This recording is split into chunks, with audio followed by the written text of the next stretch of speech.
गुरुदेव और माँ गायत्री के चरणों में कोटि कोटि नमन। गुरुदेव को साक्षी बनाते हुए आज मैं आपके लिए साधकों के लिए जो आवश्यक नियम हैं जो गुरुदेव ने बताए हैं गायत्री महाविज्ञान पुस्तक में वो लेके आई हूँ।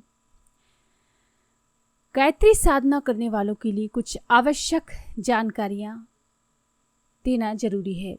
पहला तो है शरीर को शुद्ध करके साधना में बैठना चाहिए।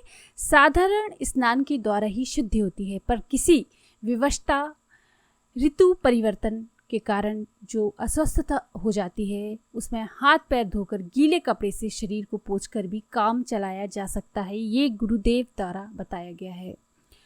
दूसरा है साधना के समय शरीर पर कम से कम वस्त्र रहनी चाहिए। शीत की अधिकता हो तो कसे हुए कपड़े ना पहनकर उसके अपेक्षा कम्बल या शॉल वगैरह ओढ़कर आप शीत का निवारण कर लेना चाहिए। तीसरा है साधना के लिए एकांत खुली हवा की एक ऐसी जगह ढूंढनी चाहिए जहां पर वातावरण शांतिमय हो। खेत, बगीचा, जलाशय का किनारा, देव मंदिर इस कार्य के लिए उपयुक्त होते हैं, पर जहां ऐसा स्थान मिलने की सुविधा ना हो वहां घर का कोई स्वच्छ और शांत भाग भी चुना जा सकता है। धुला हुआ वस्त्र पहनकर ही साधना करना चाहिए। पांचवा नियम है पालथी मारकर सीधे साधे ढंग से बैठ जाना चाहिए। कष्ट साध्य आसन लगाकर बैठने से शरीर को कष्ट होता है और हमारा जो मन है वो बार बार उचटता है, इसलिए इस तरह बैठना चाहिए कि देर तक हम बैठे रह सकने में असुविधा ना हो। छठवां नियम है रीढ़ की हड्डी को सदा सीधा रखना चाहिए। कमर झुकाकर बैठने से मेरुदंड टेढ़ा हो जाता है और सुषुम्ना नाड़ी में प्राण का आवागमन होने में बाधा पड़ती है। बिना बिछाए जमीन पर साधना करने के लिए नहीं बैठना चाहिए। इससे साधना काल में उत्पन्न होने वाली शारीरिक विद्युत जमीन में उतर जाती है। घास या पत्तों से बने हुए आसन सर्वश्रेष्ठ है। कुश का आसन, चटाई, रस्सियों के से बना हुआ जो आसन है वो उस पर बैठना चाहिए। इनके बाद सूती आसन का नंबर आता है। ऊन तथा चर्म के आसन तांत्रिक कर्मों में उपयुक्त होते हैं, तो जानवरों की जो चमड़ी है उनके आसन पर नहीं बैठना चाहिए। तांत्रिक जब कर्म करते हैं तब उनका उपयोग किया जाता है। आठवां नियम है माला तुलसी या चंदन की लेना चाहिए। रुद्राक्ष, लाल चंदन, शंख आदि की माला गायत्री के तांत्रिक प्रयोग में उपयुक्त होती है प्रयुक्त। तो माला अगर आप सात्विक साधना कर रहे हैं और ज़्यादातर सभी को सात्विक साधना ही करनी चाहिए तो तुलसी और चंदन की माला से करनी चाहिए। नौवां नियम है प्रातःकाल 2 घंटे तड़के से जप आरंभ किया जा सकता है, यानी कि सूर्य अस्त होने के बाद 1 घंटे बाद तक जप समाप्त कर देना चाहिए। प्रातःकाल किसे कहते हैं? सूरज उगने के समय को प्रातःकाल कहते हैं, तो उससे 2 घंटे पहले। 1 घंटा शाम का, 2 घंटे प्रातःकाल के, कुल 3 घंटों को छोड़कर रात्रि के अन्य भागों में गायत्री की दक्षिण मार्गी साधना नहीं करनी चाहिए। रात के समय गायत्री साधना नहीं करनी चाहिए। तांत्रिक साधनाएं अर्धरात्रि के आसपास की जाती हैं जो कि हमको बिना गुरु के नहीं करनी चाहिए, इसीलिए मानसिक जाप लेकिन कर सकते हैं।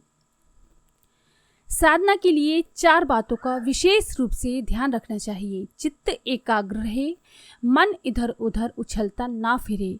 यदि चित्त बहुत दौड़े तो उसे माता की सुंदर छवि के ध्यान में लगाना चाहिए। माता के प्रति अगाध श्रद्धा और विश्वास हो।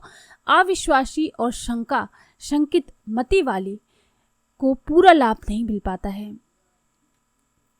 दृढ़ता के साथ साधना पर अड़े रहना चाहिए। अनुत्साह, मन उचटना, नीरसता प्रतीत होना, जल्दी लाभ ना मिलना, अस्वस्थता तथा अन्य सांसारिक कठिनाइयां मार्ग में आना साधन की विघ्न होते हैं। इसलिए इन विघ्नों से हमको डरना नहीं चाहिए। हमारे साथ ऐसा क्यों हो रहा है ये सोच के साधना नहीं छोड़नी चाहिए, साधना को जारी रखना चाहिए। इन विघ्नों से लड़ते हुए अपने मार्ग पर दृढ़तापूर्वक बढ़ते चले जाना चाहिए। निरंतरता साधना का आवश्यक नियम है। अत्यंत कार्य होने या विषम स्थिति आ जाने पर भी किसी न किसी रूप में चलते फिरते ही सही पर माता की उपासना अवश्य ही कर लेनी चाहिए। यानी कि अगर आपके घर कोई काम आ गया, आपके पास समय नहीं है, तो आप मानसिक जप करें, लेकिन साधना को छोड़े ना। चलते फिरते, घूमते फिरते, किसी कार्य को करते समय जाप कर ले। किसी भी दिन नांगा या भूल नहीं करनी चाहिए। समय को रोज रोज नहीं बदलना चाहिए। कभी सवेरे, कभी दोपहर, कभी 3 बजे तो कभी 10 बजे, ऐसी अनियमितता ठीक नहीं है। इन 4 नियमों के साथ की गई साधना बड़ी प्रभावशाली होती है। कम से कम एक माला यानी 108 मंत्र नित्य जपनी चाहिए। इससे अधिक जितने बन पड़े उतने ही उत्तम है। 12वां नियम है, किसी अनुभवी तथा सदाचारी को साधना गुरु नियत करके तब साधना करनी चाहिए। अपने लिए कौन सी साधना उपयुक्त है उसका निर्णय उसी से कराना चाहिए। रोगी अपने रोग को स्वयं समझने और अपनी दवा आप तथा परहेज का निर्णय करने में समर्थ नहीं होता है, उसे किसी वैद्य की सहायता लेनी पड़ती है। इसी प्रकार अपनी मनोभूमि के अनुकूल साधना बताने वाला, भूलों तथा कठिनाइयों का समाधान करने वाला साधना गुरु होना अति आवश्यक है।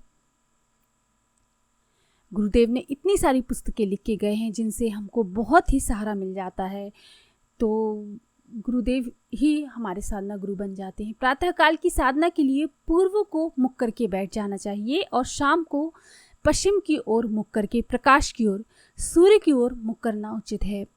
पूजा के लिए फूल ना मिलने पर चावल या नारियल की गिरी को कद्दूकस करके उसे बारीक पत्रों को काम में लाना चाहिए। यदि किसी विधान में रंगीन पुष्पों की आवश्यकता है तो चावल या गिरी के पत्तों को केसर, हल्दी, गेरू, मेहंदी के देसी रंगों से सजाया जा सकता है।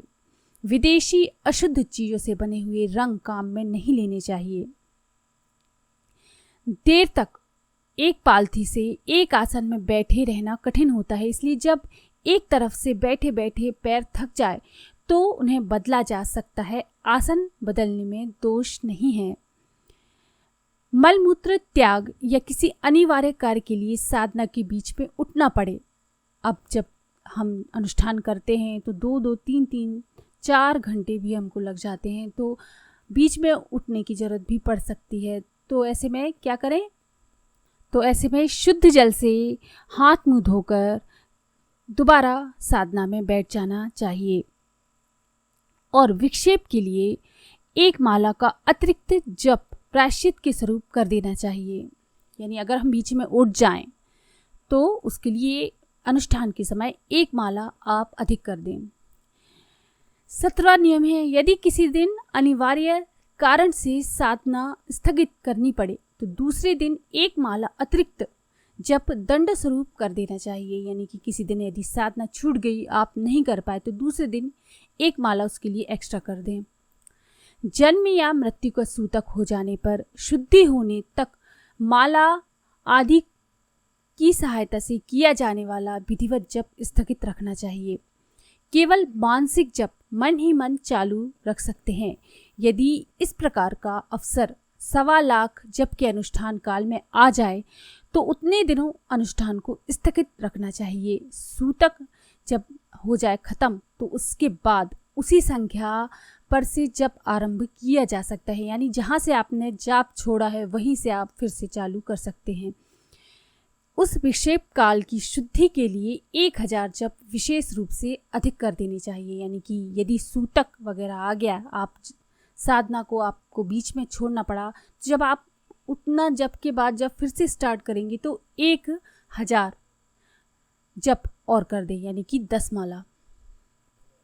लंबे सफर में होने, स्वयं रोगी हो जाने या तीव्र रोगी की सेवा में संलग्न रहने की दशा में स्नान आदि पवित्रताओं की सुविधा नहीं रहती है। ऐसी दशा में मानसिक जप बिस्तर पर पड़े पड़े रास्ता चलते किसी भी अपवित्र दशा में किया जा सकता है। यानी मानसिक जाप आप किसी भी स्थिति में कभी भी कर सकते हैं। साधक का आहार विहार सात्विक होना चाहिए। आहार में सतोगुणी सदा सुपाच्य, ताजे तथा पवित्र हाथों से बना हुए पदार्थ होने चाहिए। अधिक मिर्च मसाले, तले हुए पकवान, मिष्ठान, बासी बुसे, दुर्गंधित मांस, नशीले अभ्यक्ष, उष्ण दाहक, अनीति उपार्जित, गंदे मनुष्यों द्वारा बनाए हुए, तिरस्कार पूर्वक दिए हुए भोजन को नहीं खाना चाहिए, इनसे बचना चाहिए।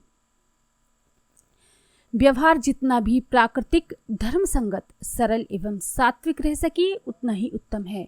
फैशन परस्ती, रात्रि में अधिक जागना, दिन में सोना, नाच अधिक देखना, पर निंदा करना, कलह, कलेश, दुराचार, ईर्ष्या, निष्ठुरता, आलस्य, प्रमाद, मद मत्सर में जितना आप इससे बच सके उतना ही अच्छा है, इसका प्रयत्न करना चाहिए।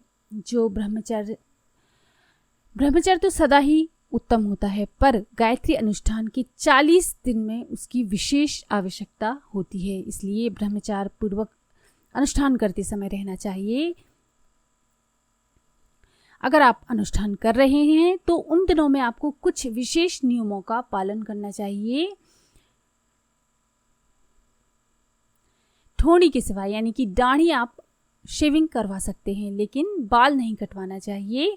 बाल अपने हाथ से स्वयं ही आपकी ये शेविंग वगैरह करनी चाहिए, और नाव से बाल आपको नहीं कटवाने चाहिए।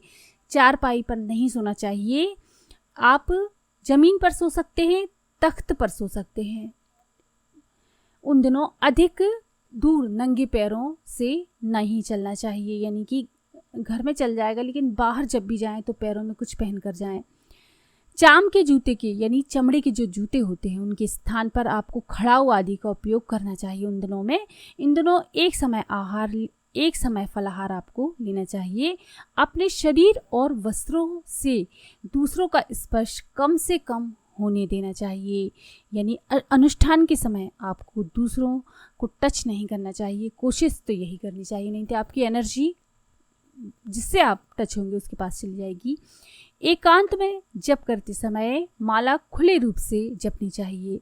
जहाँ बहुत आदमियों की दृष्टि पड़ती हो वहाँ पर कपड़े से माला को ढक लेना चाहिए या गौमुखी में हाथ डाल देना चाहिए। साधना के उपरांत पूजा में बचे हुए अक्षत, धूप, दीप, नैवेद्य, फूल, जल, दीपक की बत्ती जो होती है, बची हुई हवन की भस्म होती है आदि को यूं ही जहाँ तहाँ ऐसे ही नहीं फेंक देना चाहिए।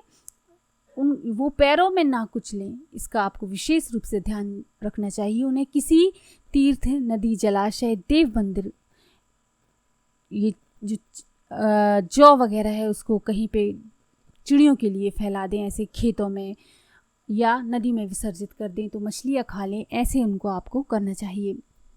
नैवेद्य आदि बालकों को बांट देना चाहिए। नैवेद्य यानी कि जो आप भोग लगाएं।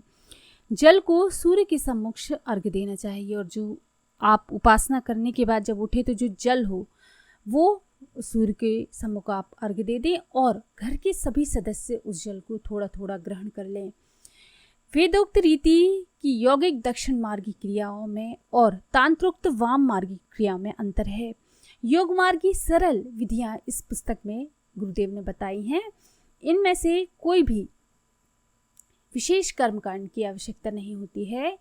शाप मोचन, कवच, कीलक, अर्गला, मुद्रा, अंगन्यास आदि कर्मकांड तांत्रिक साधनाओं के लिए किए जाते हैं। इस पुस्तक के आधार पर साधना करने वालों को उसकी आवश्यकता नहीं है। गायत्री का अधिकार ब्राह्मण, क्षत्रिय, वैश्य इन 3 द्विजातियों को है। वर्ण जन्म से भी होते हैं और गुण कर्म स्वभाव से भी होते हैं। आजकल जन्म से जातियों में बड़ी गड़बड़ी हो गई है। कई उच्च वर्ण के जो लोग हैं समय के हेर फेर के कारण नीच वर्णों में गिने जाने लगे हैं, और कई नीच वंश उच्च कहलाते हैं।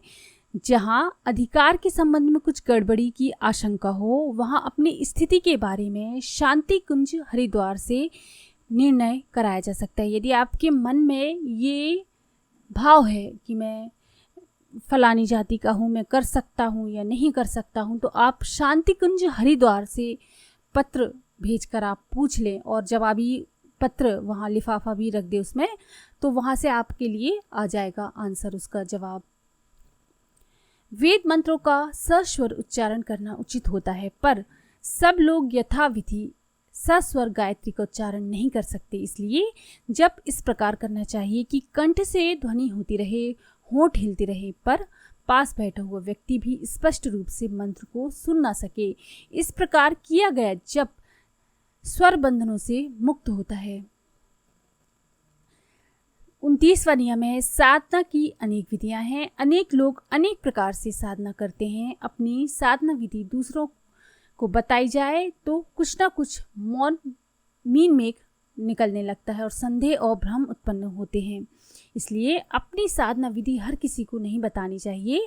यदि दूसरे मतभेद प्रकट करें तो अपने साधना गुरु को ही सर्वोपरि मानना चाहिए। यदि कोई दोष की बात होगी तो उसका पाप या उत्तरदायित्व उस साधना गुरु को पड़ेगा। साधक तो निर्दोष और श्रद्धा युक्त होने से सच्ची साधना का फल ही पाएगा। वाल्मीकि जी उल्टा राम नाम जप करके भी सिद्ध हो गए थे। तो साधना के बारे में ये ना सोचे कि मेरी साधना गलत है, इसने ये नियम बताया, वो नियम बताया। साधना गुरु पर विश्वास करें। गायत्री साधना माता की चरण वंदना के समान है। ये कभी निष्फल नहीं होती, उल्टा परिणाम भी कभी नहीं देती। भूल हो जाने पर भी अनिष्ट की कोई आशंका नहीं होती है। इसलिए निर्भय और प्रसन्न चित्त से उपासना करनी चाहिए। अन्य मंत्र अविधि पूर्वक जपे जाने पर अनिष्ट करते हैं, पर गायत्री में ये बात नहीं है।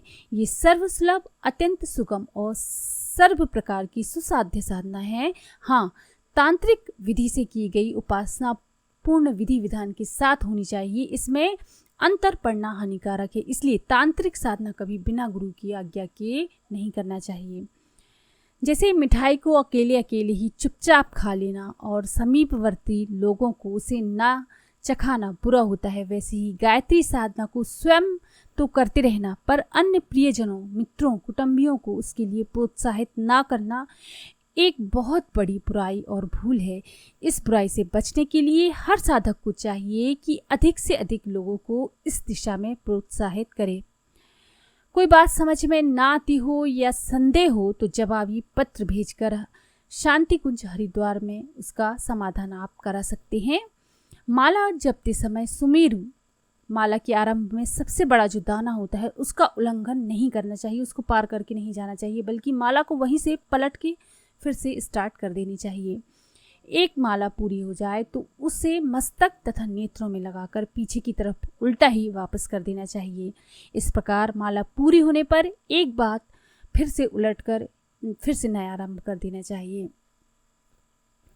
अपनी पूजा सामग्री ऐसी जगह रखनी चाहिए जिसे अन्य लोग स्पर्श ना कर सके, यानी कि आपकी जो साधना की चीजें हैं वो कोई स्पर्श ना करे, इसका आपको ध्यान रखना चाहिए, नहीं तो एनर्जी डिवाइड हो जाती है। तो ये था आखिरी, है ना, नियम। तो अगर आपको ये जानकारी पसंद आई हो तो प्लीज़ लाइक करें, शेयर करें,